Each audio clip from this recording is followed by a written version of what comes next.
Welcome everyone to Circle Back to You podcast. I'm your host, Jason Wilson. Our guest today is Carol Banens. She's a certified grief educator and grief to gratitude coach. She offers compassionate support with practical tools, guiding grievers to rediscover purpose and joy. Her transformative journey began with the loss of her husband in 2018, leading her to a profound exploration of grief that uniquely shaped her approach to helping others. Welcome everybody to Circle Back to You podcast. I'm your host, Jason Wilson. Today we have our lovely guest, Carol Banens. Welcome to the show, Carol.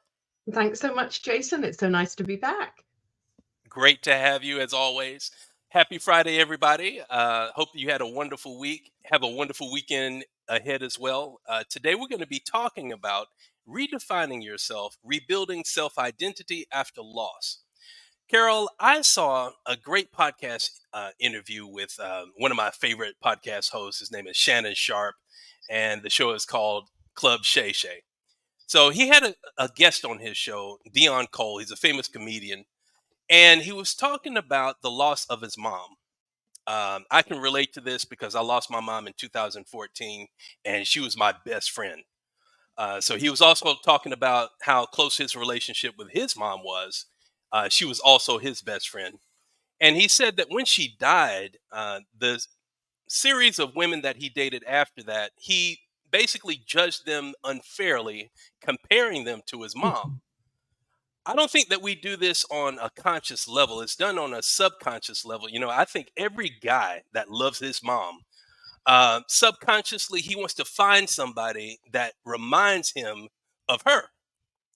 So, I think that's something that everybody goes through when they lose their mom. You have to basically redefine your perception of women in general, and redefine yourself. So that's what we're going to be talking about today. Exactly. And I think it's the same for women and their fathers, actually. Yeah, it is. I think you tend to look for a partner that often has similarities if you had a good relationship to your dad. It's That's right. comfortable. You know it, right? Yeah. Yep. Yeah. So I thought today, Jason, I would start with a poem called Losing You, Losing Me, because we're talking about redefining ourselves. So let me start with this poem from my book. Losing you, losing me. You were lost, gone. And me? It turns out I'd lost me too. Without you, without us, I was not me anymore. That me, she died right beside you. But who was I now? That was the question. What brought me joy? I didn't know. What did I love? I didn't know. What did I want? I didn't know. Oh, my love, I didn't just lose you, lose your music, lose your smile, lose your jokes. I lost me too. And that was unexpected. At the worst time of my life, suddenly, I didn't have a clue who I was anymore. Losing you, losing me, a grief doubled. And I think that's the, yeah, it was when we chose the topic for today, I thought, ooh, that fits in really, because we do lose this sense of self. But it's very interesting if we think about couples, first of all. If you think about two circles, a circle here, this is you and this is your partner. The amount that you overlap is the closeness of your relationship. So you can, maybe you only overlap a little, but if you overlap a lot, you're very enmeshed with that person. And in fact, there's a wonderful book called The Grieving Brain. I've probably talked about it before, Dr. Mary Frances O'Connor. And she talks about us having a neural representation of our loved one in our brain. So we are very tightly attached and bonded to this person. And so clients will often say to me, when my husband died, I felt like a part of me died, or I felt like I had an amputation. And that's how it feels. It feels like you've lost a part of you. You don't know who you are now because you used to relate to the world via your relationship. I mean, before you were in a relationship, you were, Carol, I do this, I do that, I like this food. But as soon as you're together, it becomes this we, doesn't it? Over time, we love to go to the movies, we love Thai food. And that we now is amputated, and you're back to I again. And you have to figure out who you are without that loved one in relationship to the world. And it's a big journey of self discovery to do that. Yeah, absolutely. The other thing, of course, is that we have all these roles. You know, I'm a mother, I'm a sister, I was a daughter, my parents are gone now, and I was a wife. So, who am I now if you define yourself very closely with that role? Imagine being a mother of an only child and that child dies. Are you still a mother? How do you consider yourself? It's very difficult to start this redefining of oneself, and I think you have to pick the time in your grief journey when you start doing that, because you can't do that initially. Initially, you're just trying to get through the day. Let's be honest, it's not something you go, oh, how would I like my future to be? No, you're just getting through the mud. But as time goes on, I think this is something we have to start considering. How are you going to live the next part of your life? Because it's not normal, it's not the same. You're different. You have to start doing the grief work, is what we call it, to figure out who you are now. And so I think one of the things we have to do is to really look at our values. What's important to us? You know, for me, family is important to me. I remember when my husband died, I sat on the end of the bed thinking, God, now what? And in fact, I looked up and there were the pictures of my kids when they were little. And I thought, well, they are my reason. They are what, and I am still a mother and I want to still be around. So my value is family. I love traveling. But you know, other people may have different values. Maybe it's adventure. Maybe you've always wanted to jump out of a plane. I can't think of anything worse myself, but you know, people have these exciting things they want to do that perhaps they put on hold because they were married, they were parents, they didn't have time, they were busy. And so, in this process of redefining who you are, we want to start and look back at, well, what interested you in the past? What are your values? Did you always want to go on a cruise, but your loved one said, no, thank you, I don't want to go on a cruise? Maybe now's the time. So as we start to look at what's important to us, we can start to think about what our future may hold. Now, it's not going to happen all at once. This takes intention. It takes us a decision to say, I don't want to stay stuck here. And that's a hard decision to make when you're in grief, because it does feel like you're stuck. It does feel like things will never change, never feel any better. And yet we have to face that. We do. And it comes with that choice. And when I'm working with clients, I have a program called Choose, and the S stands for seeking a new self identity.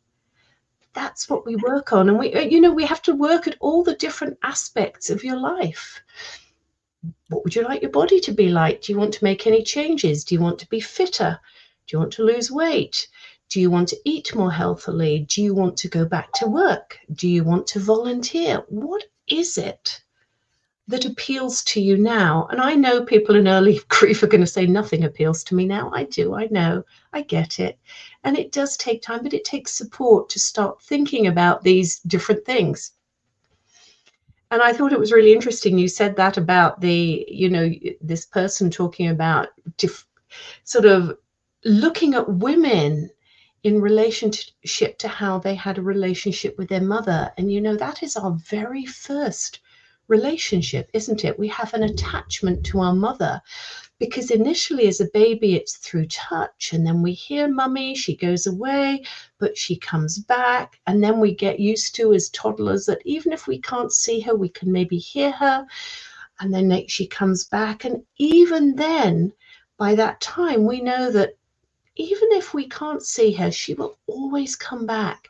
So we form these attachment bonds, and we do this with our loved ones. And so it's very hard for us to really start redefining who we are when they're gone.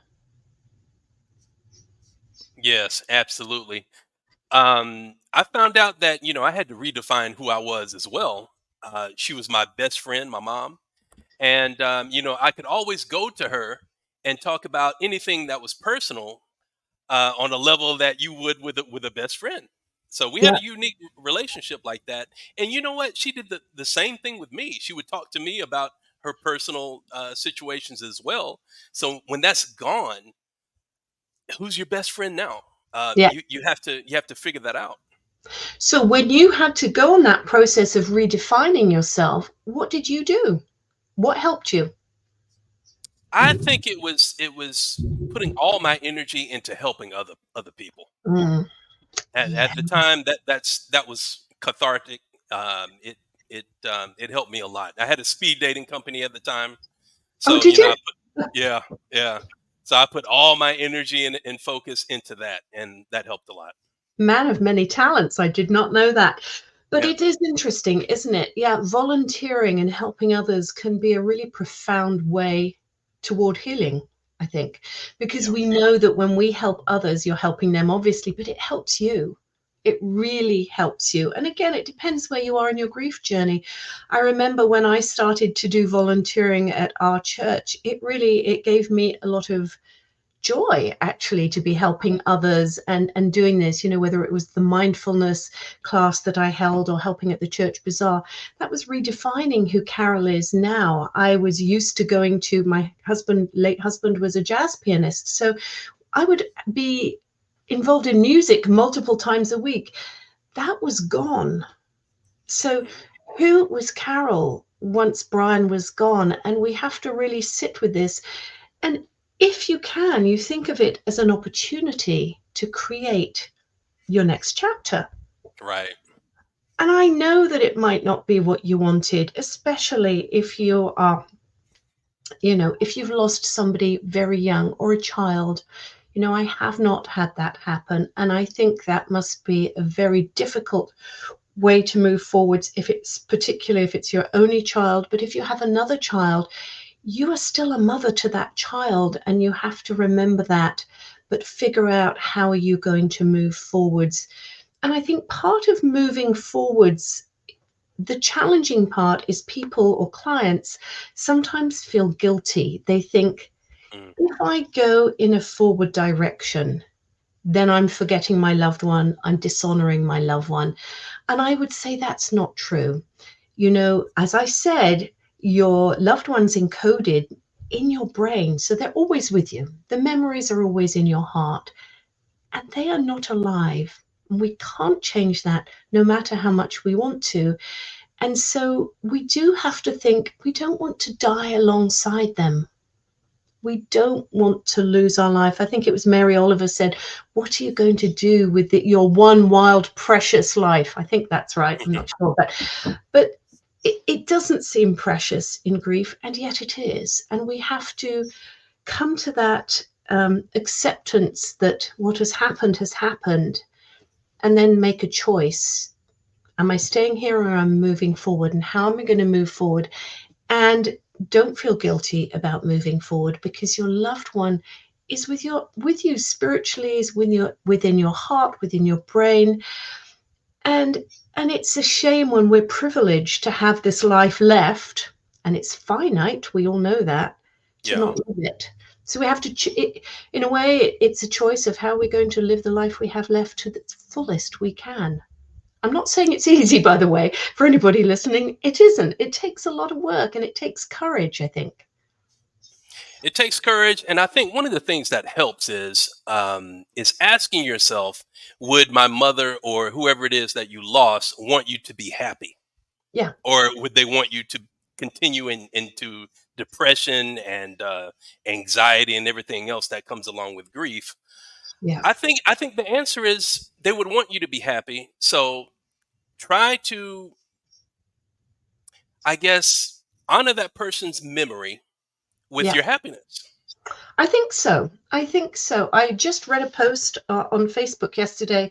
Somebody's child had died, and it was maybe a year ago. And I've been looking at her posts, and she said, "I just want him back. I Mm, can't, he can't come back." And it is in the acceptance of the event. We have to accept it. Yeah. We don't have to like it, but we have to accept it, because until we can accept that we cannot change that past, I don't think we can have a future. And we have to somehow learn to carry the grief. And I think this is something that you understand, Jason, is just because your mum isn't here doesn't mean you don't grieve her, doesn't mean that you're not sad, and you can still live a life. So how do we bring the memories? How do we integrate the grief to allow us to expand our own life around it, so that we Mm. can choose to look at our hobbies or new hobbies? You know, when my dad died, my mum started doing watercolor painting. I didn't know she could paint. She'd never done that. And I don't know when she'd done it, but all of a sudden, painting these beautiful pictures. She Huh. didn't have time when he was alive. She went on bridge cruises. She was a great card bridge player. She went on cruises to play bridge. She went off to Japan. She went to New York. All of a sudden, she started to expand her life without my dad. Hmm. She had that freedom to do perhaps the things that she wanted to do, not what he Right. wanted to do.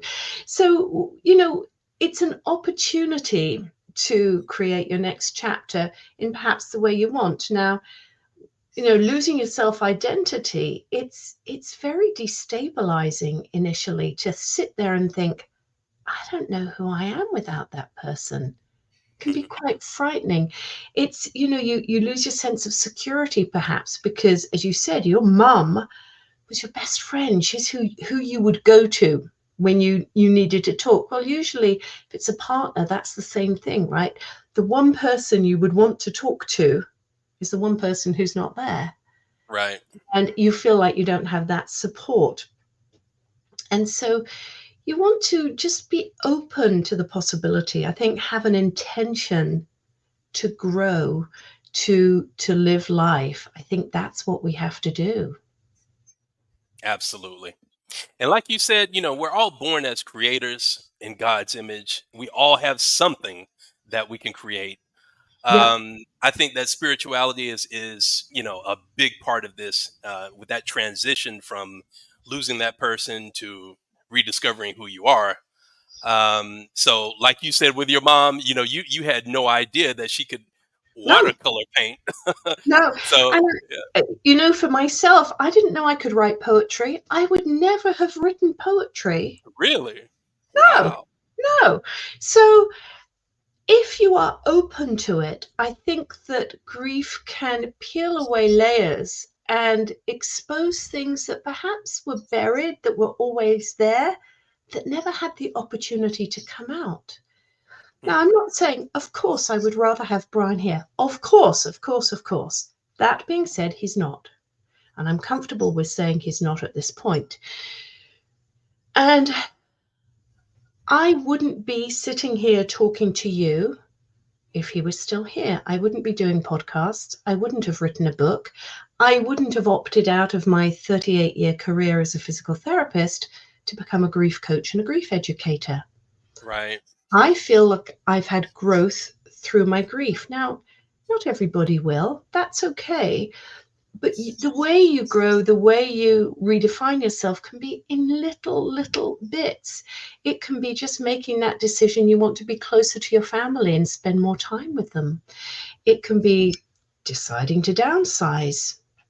It can be deciding to move from the country to the town so that you have access walking to theaters and cinemas and different things like that. It's these little choices that we need to make to start building our lives again and deciding what is important to you. What do you love doing? Mhm. What do you love doing? And that was a question I can remember a year after Brian died. And I was Googling grief because that's what you do when you're in grief. How long will this last? When will I feel better? All of that stuff.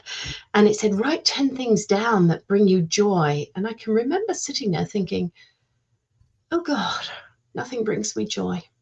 Mhm. And it was that point that I realized I had to do a bit of grief work to really start figuring this out, because I didn't want to feel like this for the next 30 years. Right. I don't want to. Dr. Alan Wolfelt calls it being stuck in the wilderness of grief. That's very evocative, isn't it? And I think that we can stay stuck in it. If we're hoping it will just get better without the effort, the effort is the grief work, is the journey, the inner journey of self-discovery to see what's in there, what you want, what might happen. It may be new friends. I know a couple of my clients have said, I feel very uncomfortable going out with couples. Mm. I used to be a couple, now I'm not. I'm okay if I go out and do, I think one of them has a knitting group and a book group, and she said, I'm fine there because my husband was never involved with that. But when friends who we've had dinner with for years and years ask me to dinner, I sit there and realize my husband's not there. And I wish they'd stop talking about, their husbands. And I don't feel comfortable anymore in that setup. So the decision is, do you still do that and just let that go until it feels comfortable? Or do you find new friends? New friends that perhaps are in the same situation, new groups, widows groups, widowers, parents of, who've lost children. We have to redefine what it is we want and what's important. And I think another really interesting thing, personally, I found in grief, and people have also said this, is you start to realize really what's important to you and you don't put up with any nonsense. So I can remember, I'm going to tell a story, when Brian was in the hospice, he didn't want anybody to visit him. He was very sick. He didn't want people to see him like that. And I honored that. And people would call and say, can we come in? And I'd say, no, I'm sorry. I will give him the message. He loves you, all of this. And after he died, there was one particular person who I had spent many years sitting with, going to Brian's gigs, many, many years. And he didn't contact me. He was, in fact, an usher at the funeral. And I didn't hear from him for 6 months until he wrote me a letter telling me how angry he was with me for not letting him come in to see Brian, because he had stuff he had wanted to say to him because they'd had a fight. And, I thought, what? I don't need this. I'm grieving. If that's what you think after 17 years of sitting with me at gigs, at Brian's gigs, then you're no longer somebody I want in my life. And I think grief gives you that ability to say, you know what? Time to cut that friendship. Time to be clear on what is important to you. I think it does that. It's almost like a bit of a bullshit meter, I have to say. It reminds you of what's important, and I think you are just more able to say it like it is. So, yeah, I think grief can change your friendships. I think that's another challenging thing for people. Sometimes you have friends that are very supportive. Sometimes, like this one, they fall off, and that's okay. That's part of your journey of coming to this new place of where you want to be. So we're looking at values. We are looking at hobbies, what you used to do. We're looking at the intention to expand around your grief. So what else can I say about redefining ourselves? I think it is challenging, and I think it needs support, and I think it needs looking at each part of your life. One of the things that I did do after Brian died is something called Life Book, and it was on Mind Valley, the self-improvement platform. And it was very useful because what it did is it looked at every aspect of life, whether that was relationship, finances, your ideal day, your career, your family, your friends. And it made you have a look at what was your vision for each area, what was your strategy. And it really helped me to define more about what it was I wanted, what was important to me, where I wanted to go. And it created almost like a vision board, because you were creating this book, you'd pull photos in, you'd pull quotations. And I think these are the sort of things that we can do to help us start to define exactly what it is that we want. So the Life Book was very, very helpful. And I do a form of that when I'm working with my clients, a personal power plan. We're looking at what is it you want? Where do you want to go? And then we have to start to plan a strategy for them, because really it is tough to do by yourself. I found it very difficult to do that by myself, hence signing up for the life book. It was very helpful. But as a coach, these are the sort of things we look at: seeking that new identity, redefining who you are. And I think remembering that your loved one is encoded in your brain, that's why it can be quite challenging for you to separate, because your brain has to rewire, has to create new circuits, because it works on prediction. It always assumes your loved one's coming back, and when it doesn't, it gets a bit discombobulated. It takes a little while for it to redo that.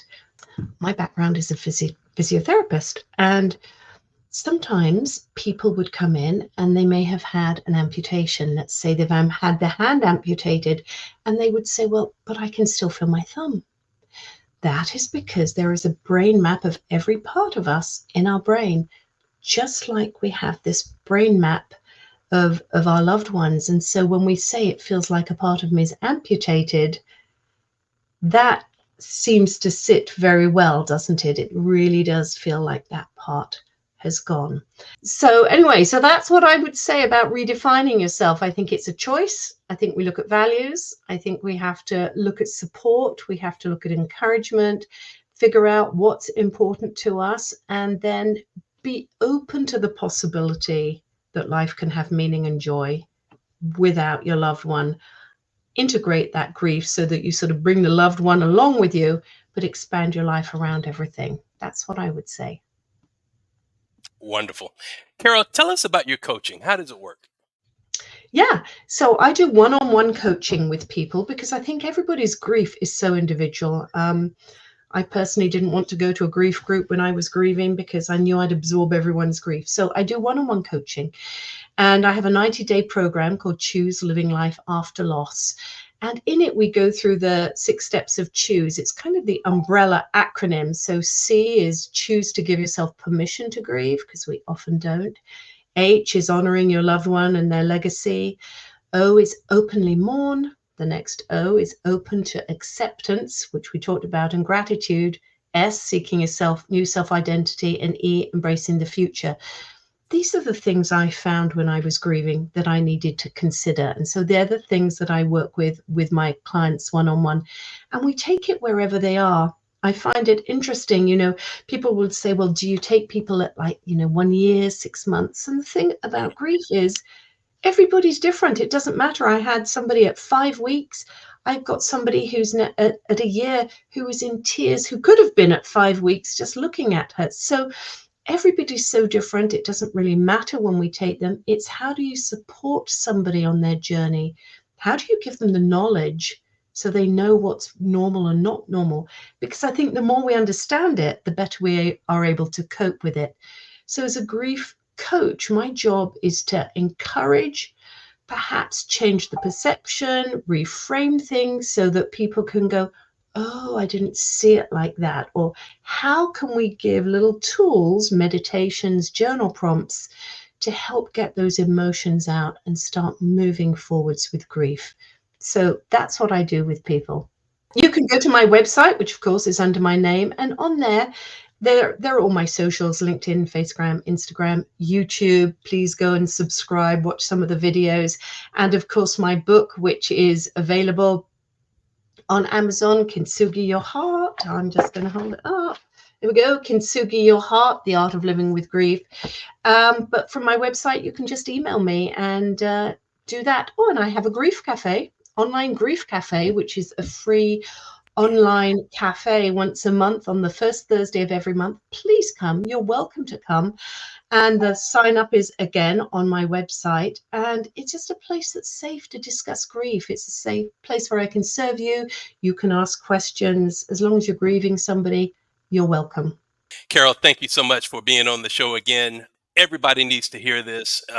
I encourage you, ladies and gentlemen, if you've lost a loved one and you need Carol's help, please reach out to her on her website. She would be more than willing to help you out. Okay. Thank you so much, Jason. Thank you so much. Ladies and gentlemen, have a wonderful weekend, and we will be back next week. Take care. Thanks for watching Circle Back to You podcast. Don't forget to like, share, comment, and subscribe. See you next week.